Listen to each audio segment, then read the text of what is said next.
All right, my friends, thank you so much for joining me. Please be gracious enough to allow me just a few minutes of your time to give you something to think about.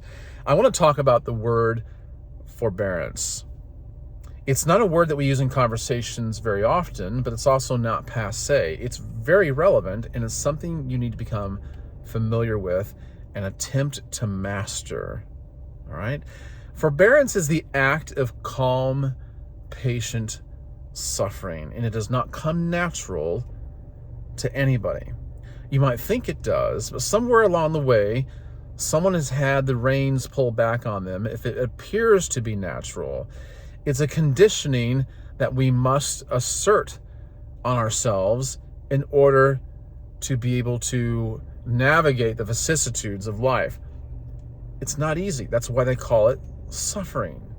Suffering means that you have a weight and a burden upon you that makes you question your strength to weather the test or the storm. Correct?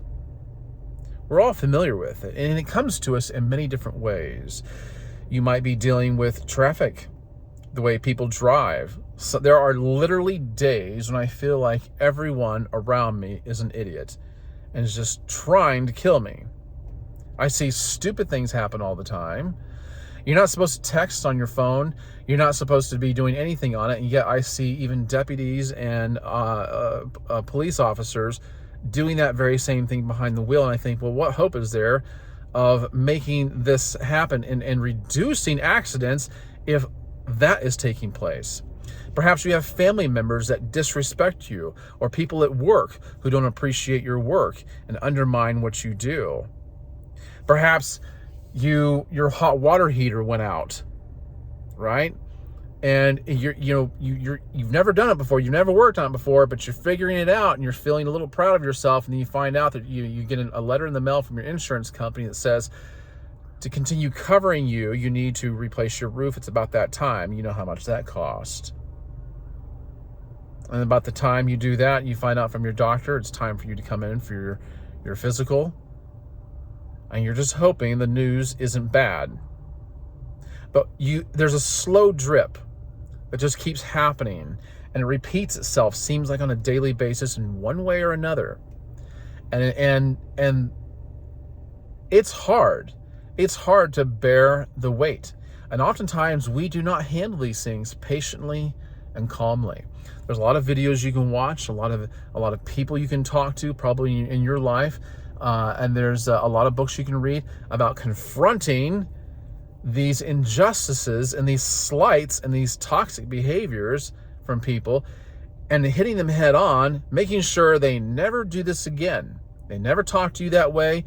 They'll always appreciate you. They'll never toe the line again. They'll never cross those barriers with you like they did the last time, because you're going to put them in their place. Well, there is a time to confront abusive behavior. There is things you can do that can mitigate that kind of thing, but bearing your sufferings and your burdens patiently and calmly does not mean that you subject yourself to a life of abuse. That's not what that means.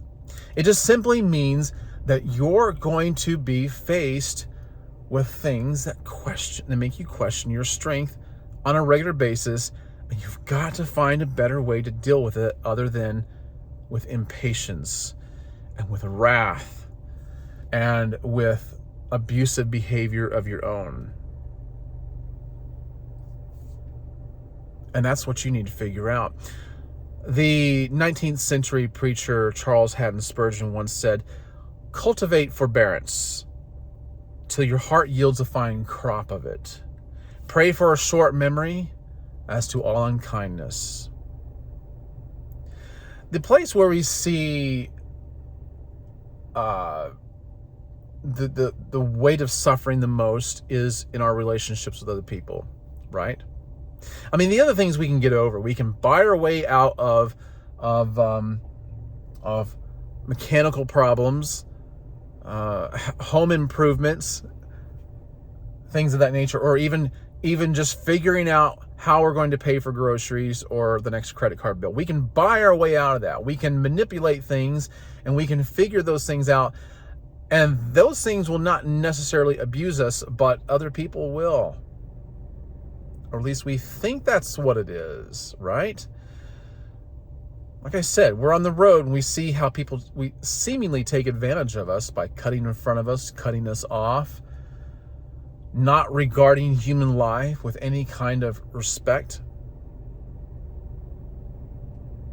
But if you respond the way they do, your life will be short, frivolous, meaningless, and will bear horrible fruit. You might say, well, what good would it be for me to be calm and to be patient? It wouldn't change anybody else. That's not the point. The point is, you need to be changed. You need to do it for your own good. You need to know that you have that kind of strength. It's like trying to plug a leaky dam. If you are constantly sticking your finger in a hole and then another hole pops and you got water sprouting out over here, and you stick another finger in another hole, and before you know it, there's more going all the time, and you don't have enough fingers to plug enough holes. Something's got to change. Maybe you need to change your location in your head. What you need to do is you need to find a better way to deal with things. Master the art of calm, patient suffering. One of the things you can do when you see or feel like someone has offended you or taken advantage of you is ask yourself, do they intentionally do it? It could be that they're absolutely ignorant. They can't help themselves because they don't know any better, because they don't care to know any better, and you're never going to do anything to change it. It could be that they have done something unintentionally to you or to somebody else that you don't like. They may not even be aware. Another thing you could do is sometimes the best thing to do is to completely ignore someone's bad behavior towards you. Reduce your complaining out loud about the wrongs that have been done. That alone will curb a lot of what you feel. You see, what you're dealing with most of the time is just the feelings of what's going on around you. You feel like everything is against you, everything is happening to you, but in fact, it's just life going on around you. So if you can stop complaining out loud, even to yourself, but especially to others, that will curb some of your feelings about it. That will help you on your way to suffering strongly and quietly.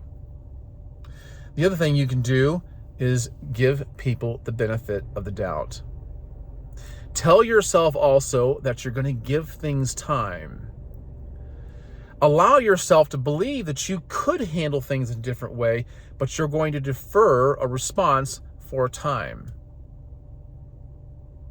And some things just take care of themselves. You'd be surprised at how many people, if you do not feed their toxicity, that it will die on the vine. That's good sound advice. If I were you, I'd take it. And here's the reason why. Because you have been that person that's offended others. You have been that person that has behaved wrongly to somebody else. You have been that person who's cut other people off in traffic. You have been that person who did not respect the well-being of another individual. You know it's true. You don't want to believe it. You probably wouldn't admit it.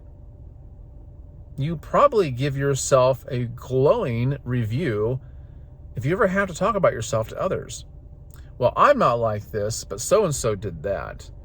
I would never do that. When I drive, this is the way I do it. I treat other people the way I'd want to be treated. When I go through a storm, I always have my hand on the helm, and I have no fear. No, that's not true. You've been that person. 17th century historian Thomas Fuller said, "If thou wouldst be borne with, then bear with others." Be patient, be calm, suffer silently, give others the benefit of the doubt, and accept the ignorance of others, because these are things that you cannot change. My friends, you'll be stronger for it. You'll feel better about yourself. And you know that you're prepared for the next storm that comes along. And when you see something on the horizon, your heart does not tremble, your blood pressure does not rise. You are steady as a rock, and it will not affect you. I hope that's helped. Practice forbearance and master it. Thank you for joining me. I'll catch you guys on the next one. In the meantime, be wise.